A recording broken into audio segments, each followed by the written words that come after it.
Bonjour à tous, il s'agit donc de la dernière vidéo vraiment qui va traiter de la période de réflexion avant une adoption et d'aller un peu dans les petits détails, les petites dernières mises en place qu'on oublie avant d'adopter et qui peuvent poser des problèmes un peu plus conséquents sur le long terme.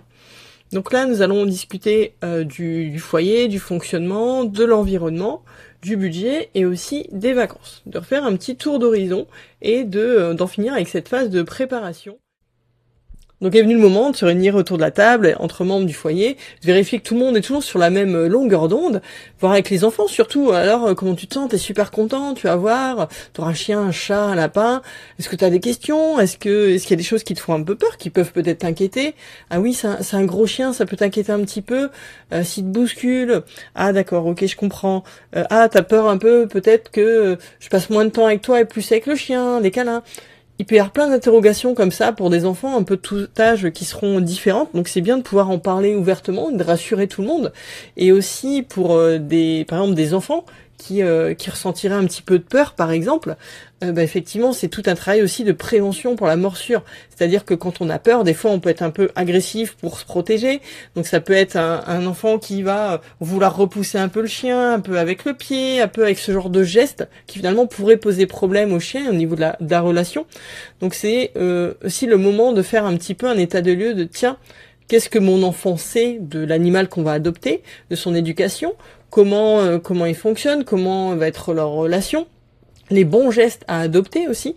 Donc vraiment ce petit travail avec son enfant, surtout son ado, de vérifier que vraiment l'approche qu'il aura et leur relation se passera vraiment au mieux. Donc ensuite, il s'agit d'établir de règles claires entre membres de la famille. Est-ce qu'il a le droit d'aller sur le canapé, que ce soit un chien, un chat, un lapin, d'aller dans les chambres, est-ce qu'on donne à manger à table par exemple, qui fait quoi, qui va faire quoi, donc là c'est peut-être plus entre adultes, mais qui va gérer par exemple la balade, qui gère plutôt les repas, les courses, qui est plus à même d'amener chez le vétérinaire, de voir un peu sur le quotidien, sur une semaine type, qui va gérer quelle partie, et pas de se dire mais oui mais je pensais que toi t'allais faire ça et moi finalement regarde mais moi j'ai plus de temps pour moi tel jour de la semaine parce que je rentre à telle heure, tu crois pas que j'ai le temps non plus de faire ça ou ça. Donc c'est pareil, on voit ça en amont. Et il faut garder aussi une cohérence des adultes envers les enfants.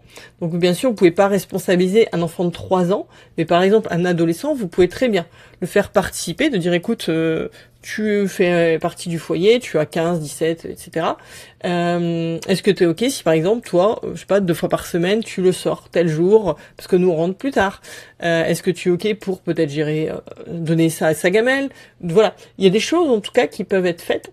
Et vous pouvez justement faire participer à un adolescent aussi même sur du long terme, en termes d'éducation de l'animal, des règles de vie, là encore, peu importe l'espèce, mais de se dire voilà, vous pouvez en tout cas aussi vous faire aider, participer ensemble à cette aventure et voir bien sûr lui ou elle l'implication qu'il veut y mettre aussi également.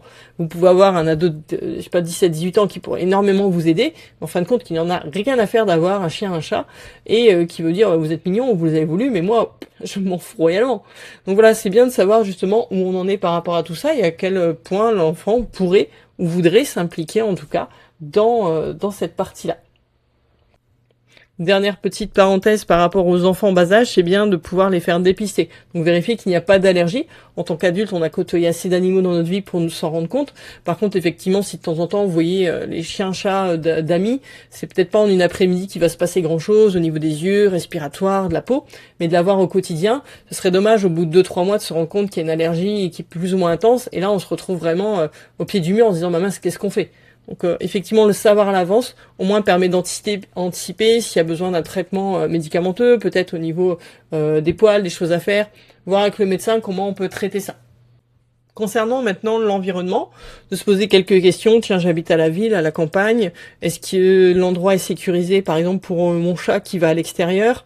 Est-ce que les personnes qui habitent autour de moi ont des chiens, des chats, des animaux qui pourraient être justement prédateurs proies par rapport à ceux que je vais avoir? Les chiens en appart? Oui, d'accord, mais s'il aboie, je fais comment?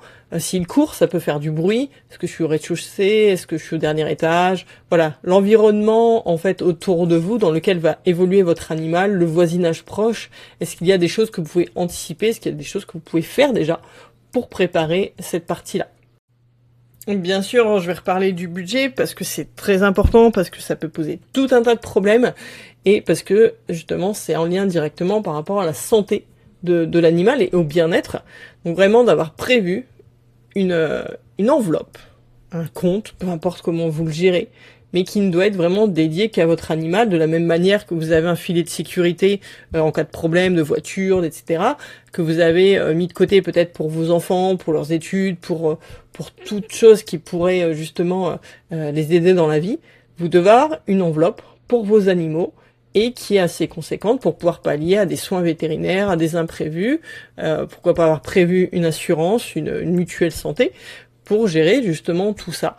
Et ça, c'est à faire avant, et vous devez l'avoir verrouillé, vous devez l'avoir dédié à ça, et vraiment vous dire, quoi qu'il arrive, je peux assumer. Je n'aurai pas à me poser la question de est-ce que je vais chez le vétérinaire pour cause d'argent ou pas. C'est vraiment, ça doit couler de source, c'est non, j'ai ce qu'il faut, si ça ne va pas, j'y vais, point barre, je ne me pose pas la question.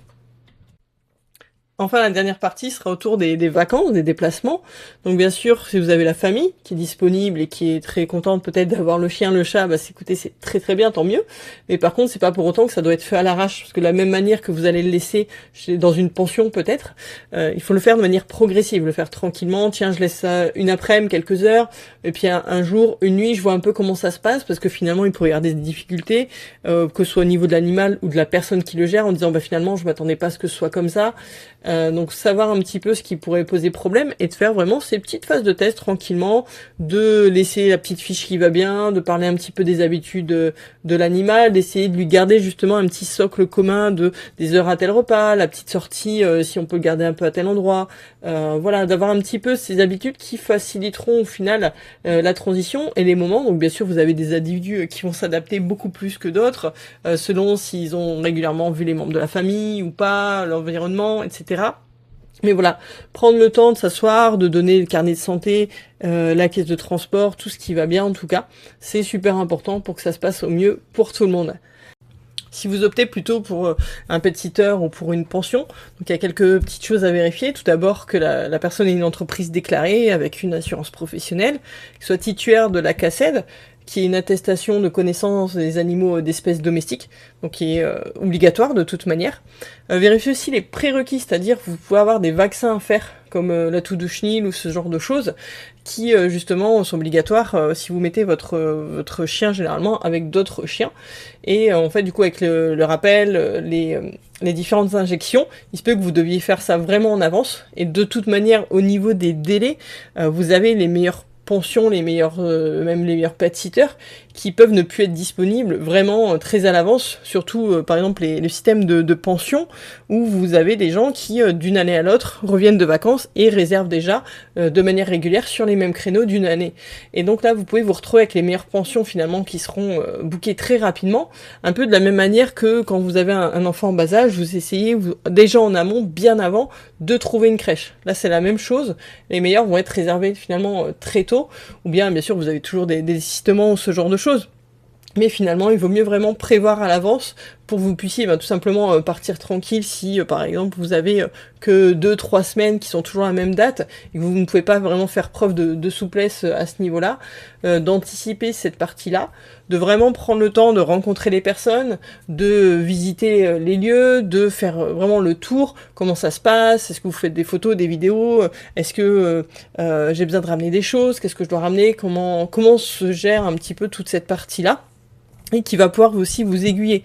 Par exemple, simplement, si vous avez un chat qui est plus donc territorial et qui sera beaucoup plus à même de se sentir bien dans sa maison, on va plutôt opter par exemple sur un pet-sitter qui viendra faire des visites à domicile et qui vérifiera que tout va bien plutôt que d'embarquer le chat dans une pension. À l'inverse, un chien de manière générale, mais surtout dépend à chaque fois de l'individu, qui va plutôt avoir besoin de contact humain, c'est vrai que c'est plus sympa de le laisser en contact, par exemple dans une pension avec peut-être d'autres chiens, ou d'avoir un pet-sitter qui vient et qui peut rester chez vous directement pendant la période où vous êtes en déplacement. Donc au moins ça vous permet, vous, d'être très serein, le chien ou le chat ne change pas d'environnement, et au moins la personne est en contact direct s'il y a besoin, de pouvoir gérer, de pouvoir nourrir, sortir, etc., etc. Donc à vous de voir un peu la formule qui s'adaptera le mieux par rapport à votre animal, et n'hésitez pas justement à parler avec plusieurs personnes différentes pour voir le fonctionnement de chacun. Voilà, on a fait le tour des principales choses vraiment à réfléchir pour préparer son adoption. Vraiment les questions qui peuvent amener à plein de problématiques sur le long terme. Vraiment les points clés en tout cas.